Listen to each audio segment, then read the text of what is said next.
वंदे मातरम जो राष्ट्रीय गीत है उसको लेकर के जो विवाद है, उस विवाद के बीच अब संजय राउत ने कहा है कि वंदे मातरम को सम्मान कांग्रेस ने दिलाया है और इसके साथ ही उन्होंने भाजपा पर निशाना साधते हुए अमित शाह से इतिहास पढ़ने की नसीहत की है।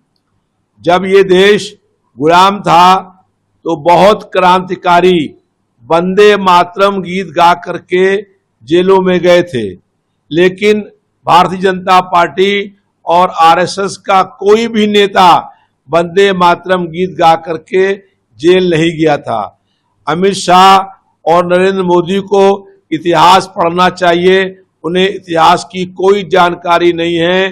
क्रांतिकारियों ने और उस समय देश को गुलामी से मुक्त कराने के लिए कांग्रेस पार्टी ने ये वंदे मातरम गीत गाने का काम किया था और भारतीय जनता पार्टी के लोग उस समय अंग्रेजों की मुखबरी करने का काम करते थे और क्रांतिकारियों को सजा दिलाने के लिए गवाही देने का काम करते थे।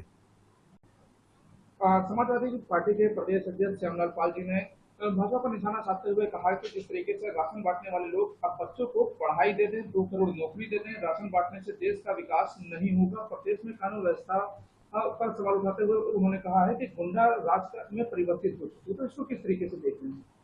भाजपा सरकार गरीबों को अपमान करने का काम कर रही है।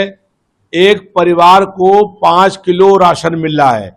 कोई भी परिवार 5 किलो में 1 महीने राशन खा करके अपना जीवन यापन नहीं कर सकता है। भाजपा सरकार 5 किलो राशन के बदले छात्रों को शिक्षा, नौजवानों को रोजगार, महंगाई पर अंकुश लगाने का काम करे। 5 किलो राशन में राशन मिलता है, उसके साथ सब्जी, तेल, मसाला सब महंगा हो गया है। आज आम आदमी महंगाई से परेशान है और उत्तर प्रदेश की सरकार जनता के साथ साथ मंदिरों को भी लूटने का काम कर रही है।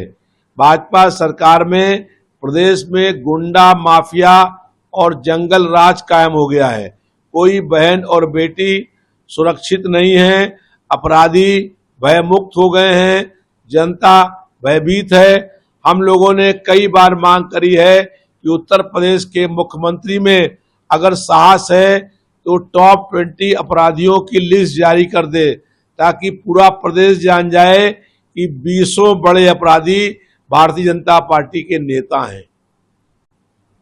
अमित शाह जी ने एक बड़ा दावा किया है क्योंकि उन्होंने कहा कि स्वतंत्रता दिवस से पहले आईएसआई समर्थित जो शहजाद भट्टी हैं उनके नेटवर्क को उन्होंने ध्वस्त किया है। इसके साथ ही 14 राज्यों में एक साथ कार्रवाई करते हुए 200 से ज्यादा आरोपियों को गिरफ्तार किया है। इसके साथ ही उन्होंने दावा किया है कि आईईडी ग्रेनेड और हथियार और कारतूस भी बरामद किए गए हैं।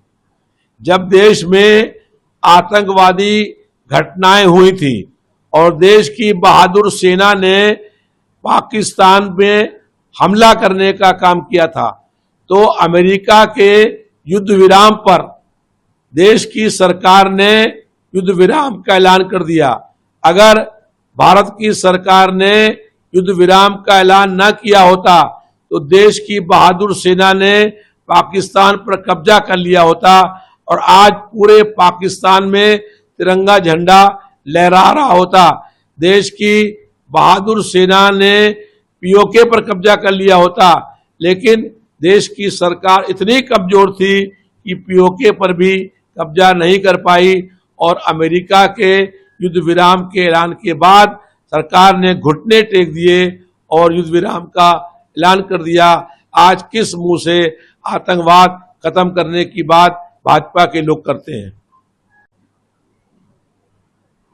राहुल गांधी के खिलाफ जिस तरीके से कर्नाटक के भाजपा जो कार्यकर्ता है विघ्नेश ने जो आय से अधिक संपत्ति मामला जो दर्ज कराया था इलाहाबाद हाईकोर्ट में, उसको लेकर के जो चुनौती सुप्रीम कोर्ट में राहुल गांधी जी की तरफ से दी गई थी, उसमें अब सुप्रीम कोर्ट ने राहुल गांधी को एक बड़ी राहत दी है और साफ तौर से कार्रवाई पर रोक लगाई है। इसके साथ ही कहा गया है कि सीबीआई ईडी को भी रिपोर्ट तलब करने की बात कही गई है।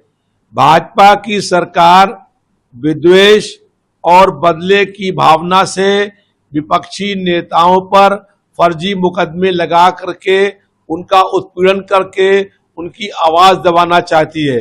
लेकिन चाहे भाजपा की सरकार कितना भी जुल्म और अन्याय कर ले, समाजवादी पार्टी भाजपा के खिलाफ संघर्ष करने का काम करती रहेगी।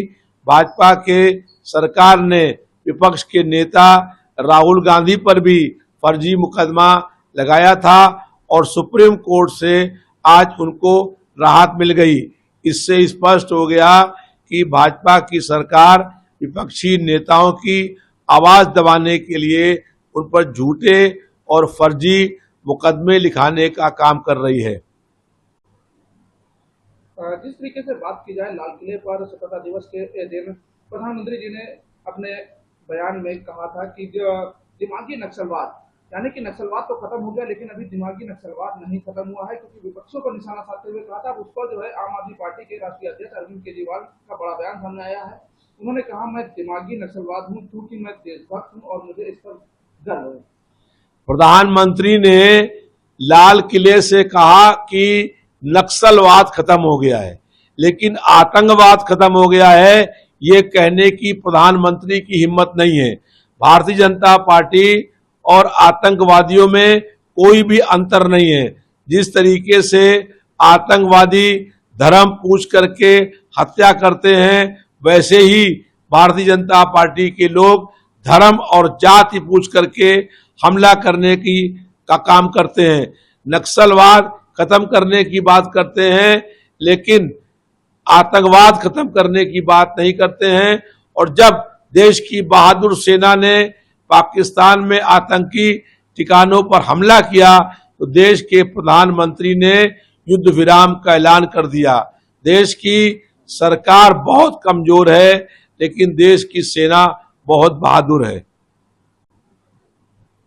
राहुल गांधी की ने एनटीए की गलती जिस तरीके से यूजीसी और नेट पर हमला बोला है, उन्होंने कहा कि एनटीए की गलती की सजा जो है छात्रों को भुगतनी पड़ रही है। इसके साथ ही अगर बात की जाए साइकोलॉजी, इंग्लिश और कॉमर्स के पेपर रद्द होने पर भी उन्होंने सवाल उठाए हैं। भाजपा की सरकार ने जिस तरीके से यूजीसी लागू करी है, उससे छात्रों और सरकार में टकराव भी हो रहा है। सरकार जानबूझ करके छात्रों का उत्पीड़न करने का काम कर रही है और छात्र युवा आंदोलन को दमन और जुल्म से, तानाशाही से दबाना चाहती है। लेकिन अब छात्र और युवा भाजपा सरकार के किसी भी दमन और जुल्म के आगे झुकने वाले नहीं हैं। भाजपा सरकार के हर जुल्म और अन्याय का छात्र और नौजवान मुकाबला करने के लिए तैयार है। कर्नाटक के मंत्री यतीन्द्र सिद्धारमैया ने आरएसएस को 1000 सिर वाला जहरीला सांप बताते हुए कहा कि वो जो है कांग्रेस के जो अध्यक्ष हैं मल्लिकार्जुन खड़गे, उनसे माफी भी मांगे। आरएसएस ने हमेशा जब देश गुलाम था तो अंग्रेजों की मुखबरी करने का काम करते थे। जब देश गुलाम था तो क्रांतिकारियों को सजा कराने का काम करते थे। इसीलिए आजादी के बाद लोक नायक जयप्रकाश नारायण और सरदार वल्लभ भाई पटेल ने आरएसएस पर बैन लगाने की मांग करी थी और आरएसएस पर बैन लगाया था।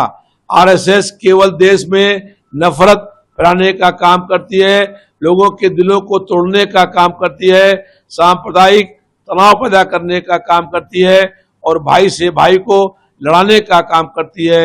हम लोग ये चाहते हैं कि सांप्रदायिक सद्भाव कायम रहे, भाईचारा कायम रहे और लोगों के दिलों को जोड़ने का काम करते हैं। हम लोगों ने ये संकल्प किया है कि आरएसएस के किसी भी मंसूबे को हम लोग कामयाब होने नहीं देंगे। आरएसएस के सभी नेता भगवान राम के नहीं, नाथूराम की पूजा करते हैं। उन्होंने नई सूची जारी की है, नए पदाधिकारियों का ऐलान किया है, जिसमें वसुंधरा राजे, तीरथ सिंह रावत समेत 13 नए राष्ट्रीय उपाध्यक्ष बने हैं। विनोद तावड़े और स्मृति ईरानी को राष्ट्रीय महासचिव की जिम्मेदारी मिली है। पीयूष गोयल की अगर बात किया तो उन्हें राष्ट्रीय कोषाध्यक्ष बनाया गया है। भाजपा के खिलाफ पूरे देश में जबरदस्त जन आक्रोश व्याप्त है। पूरे देश के छात्र युवा सड़कों पर प्रदर्शन और आंदोलन कर रहे हैं। अब भारतीय जनता पार्टी कुछ भी कर ले, लेकिन अब भारतीय जनता पार्टी के खिलाफ जो जनता में आक्रोश है वो थमने वाला नहीं है और पूरे देश में भाजपा का सफाया होना तय हो गया है।